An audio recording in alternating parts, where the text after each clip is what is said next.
Well, we get cut off there, but what I led off with when I noticed I think it stopped was that not only the faculty fun aspects of my wife's district, but she's also benefiting from, in Minnesota, they have what's known as QComp. And my district just hasn't signed up and hasn't received it yet. So when it comes to the evaluation systems and everything else that they have to do, we all have to do paperwork for evaluations, PLCing and all that.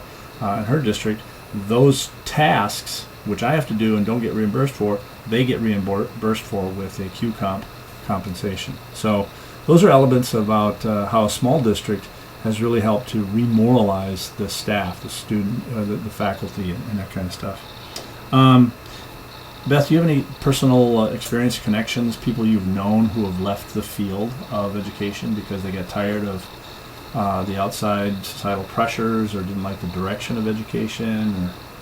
Yeah, actually, I've met a few over the course of the last few years. One teacher who really surprised me, I thought she was a great teacher, and she put in her notice and was going to work in the private sector. She just said that she just couldn't handle it anymore, and she couldn't handle the pressure. She's young. She's only 31, 32. She said, I'm going to actually get a part-time job and then get into private sector that following fall. It was in the summer, so she had the summer to... but she wasn't let go. She was just decided she just couldn't deal with all of the paperwork and all of the requirements. She was also one that did not like to do some of the extra paperwork that was a requirement for us, and I think she just felt overwhelmed by it. So Yeah, I can't think of too many people that come to mind right offhand in our district. Again, we're in Minnesota, where we watched what took place 5-6 years ago with the Scott Walker gubernatorial administration and how they stripped public union workers' rights. And now in my district, anytime we do have an opening for a teaching position, we tend to get dozens and dozens and dozens of applicants from Wisconsin. So I see it more across the border than I do actually in our own district. But I have, like my wife, I have encountered people who have left public education because it's just not feasible with the amount of pressure that is put on us at times. There's a concept in the article about reframing our diagnosis, moving on and doing something different. And this is kind of a personal and professional aspect between my wife and I, and the fact that I am older and I've been teaching longer. I'm looking at ways to retire at a decent age so that I can go on and do different things. That's kind of my approach to life. I kind of keep it out there as a carrot on that stick that I'm trying to get to, and the idea that to kind of keep myself remoralized, 7 more years to go, 5 more years to go, whatever. What do you use as far as, what are you looking toward as far as that aspect and reframing our diagnosis and not getting stuck in our mold and moving forward each year? Well, I worked at nonprofits before I became a teacher, and so I actually went back to school several times to become a teacher, and I understand some of the complications that happen in the private sector as well. So I was real happy when I did go back to school to get my special education license and work in the schools for a number of reasons.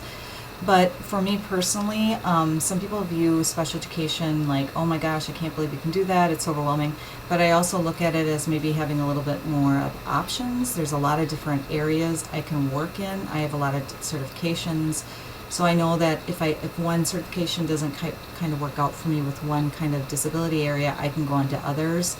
I've talked to Tim about this as well. I'm also interested in maybe my last few years of teaching doing like a long-term sub-opportunity to kind of lessen the paperwork burden the older I get, because the paperwork does not seem to be going away at all in special ed.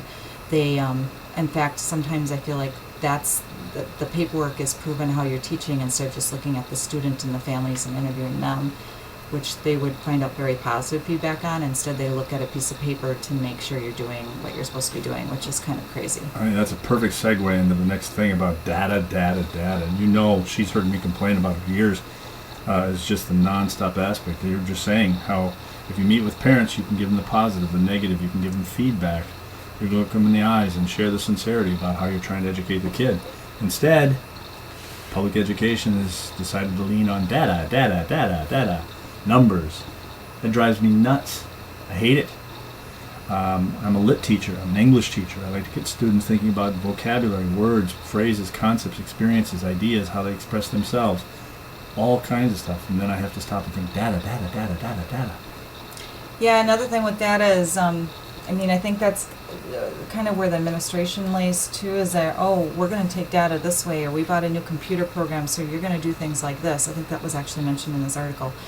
And then that has to be the driving force, even if after a few months of using the program, the school's decided this is not working, teachers do not like it, because they've already spent money on it, the administration sometimes will get behind it and they'll just be on all board.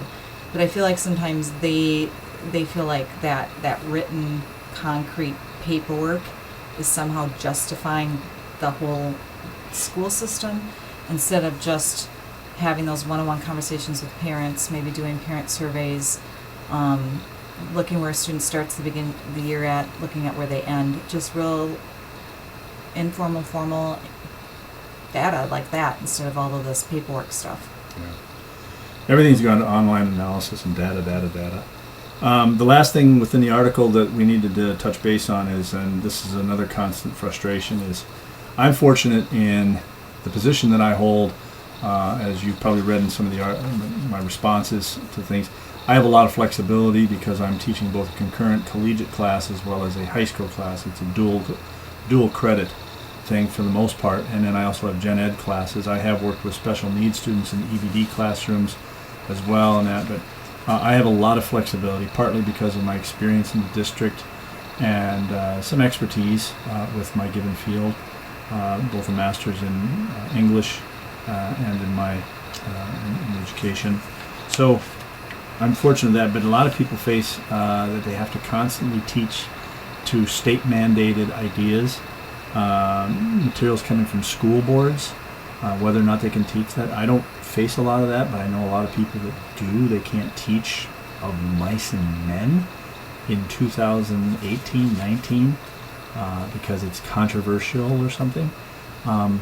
Those are simple examples of what we have to face, and just kind of scratch our head and think, what? We can't teach great literature, or there are things we can't talk about in class because of contemporary American politics. These are all facets that they can be demoralizing, whether we're experienced or not. And I don't know, with the special ed, if you have any final comments about state or school board prescribed elements that you have to do with kids compared to what you know would be better for them, or anything like that. Well, the state prescribed paperwork, it does kind of go back to the, it does just kind of go back to, because of the IEPs and the requirements and the paperwork requirements, legally that we have to do. You gotta stop it. I'm sorry, I lost where I was at. Well, I hope this answers your questions about whether or not we prompt me one more time? And What was the question? The state and school board influence on what you need to teach rather than what you feel is right for the kids. How often does an administrator say, no, you have to do this instead of what you know would be better for students? Well, sometimes what I see is kind of how I answer the other question is that if we have the curriculum, then we're teaching that curriculum, even though some of the new upbeat curriculum might be super, super expensive, because we all know curriculum is super expensive. We have to keep teaching the same thing because that's what we have, and they're not going to go and spend a lot of money on something that we feel would benefit the kids. It usually has to be from something that they feel will benefit the kids. And as far as the state goes, we spend way too much time on paperwork as a special education teacher, like I said. I know teachers who have not been very good teachers, and you look at their paperwork, and if you would feel like they were a pretty good teacher. But until you really see what they're doing in the classroom, you talk to the parents, you talk to teachers, there's no way you would know that if you just base it on paperwork. And that's what they've gone to now, is they base it on paperwork, and that's what they feel like you're being a good special ed teacher. My wife just stepped on another toe for me there as far as that goes. She knows I've got a couple colleagues who I do not think are actually good educators, but boy, they know how to play the data game, and they've got everything in for their administrator. That too is a demoralizing effect for me, because if I'm busting my tail and grading papers and making sure students are reading and learning, and then I see and hear and know what somebody else is not doing, and they're just filling in bubble sheets. That's pretty demoralizing too. So more expectations from administrators. But at this, we had a good conversation about this before we sat down and during. So I hope that this fills that need, and thank you for listening and watching. And I want to thank my wife for participating. Isn't she cute? Even though I said stop. Stop. Hey, I have one more statement. Okay, go ahead. We did not talk about this. I thought this was really good, and I really want to keep thinking about this school year. Is we need to start talking about what good work looks like, and it's not just, as far as a teacher, what do I want to look like in the classroom? Just kind of as a reminder for myself personally. Not necessarily all the hoops and hurdles and everything you're jumping through to be a good teacher, but just when I go in the classroom this fall, I want to say, if this was my kid in this classroom, what do I think a good teacher would look like? So I wanted to say that I kind of enjoyed reading a few of these things in this article today, because it really did kind of make me think of some things as we go into our hectic, busy school year this fall. Yeah, it's me who's got the class, and I read the article, and I liked it, and so kudos. We'll keep rolling on. Thank you.